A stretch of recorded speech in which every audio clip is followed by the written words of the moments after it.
Welcome back, and we have the end of third week at our hands.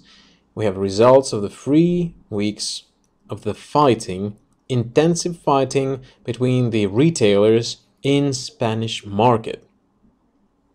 I definitely guess you can see the results, but how about we review them and see what kind of things we have in our market. So, in the ratings of the amateur league, I'm probably, you can see my name, but definitely that would be discarded, so don't worry about that.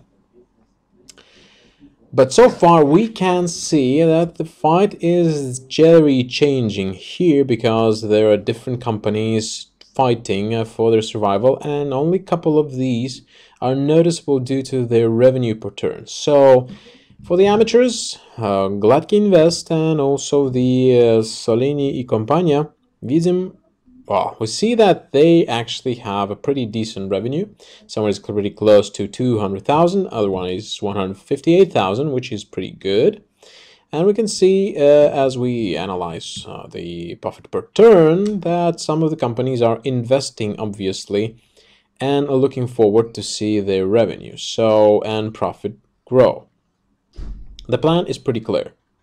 You invest first, hopefully invest properly and manage your company properly, and naturally in the later turns you will see the return of your investments. How well will it go? Well, we will see. Naturally, question is, what is happening in the Pro League? Now the situation here looks a little bit red.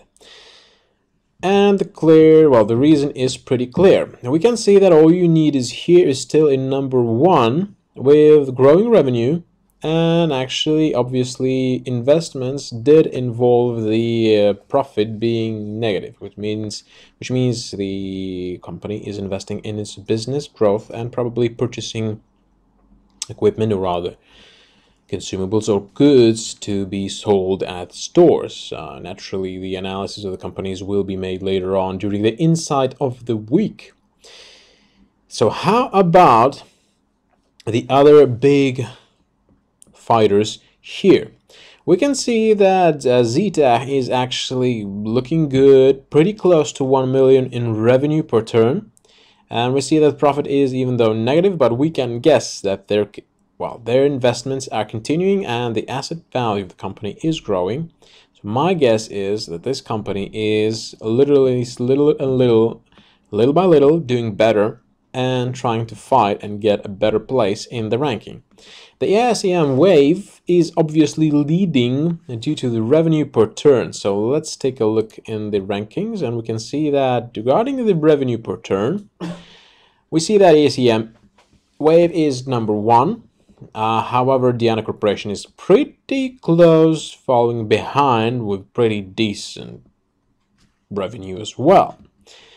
However, their profits definitely differ. So I'd say the Diana Corporation was actually a pretty close call, being in green in this turn.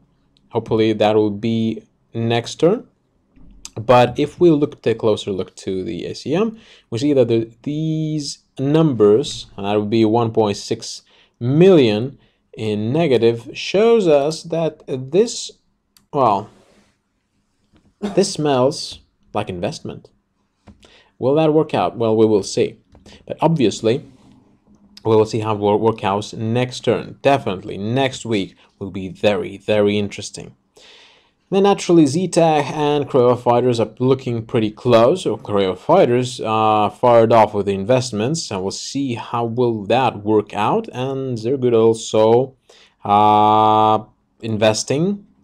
We'll see how good it is. We can see that the revenues probably at this point shows how much of the sales companies can generate and how much customers they can attract. And naturally, this kind of strategy will in the end show us how much these companies will be able later on get profit from these attracted customers. That is the end of the story from my end so far. Once again, we will see and get a lot of more information in the second part of the hour from in the inside of the week. Thank you, and I will see you next week. We'll definitely with a lot interest on the ratings and the progress so far. Thank you, and see you next week.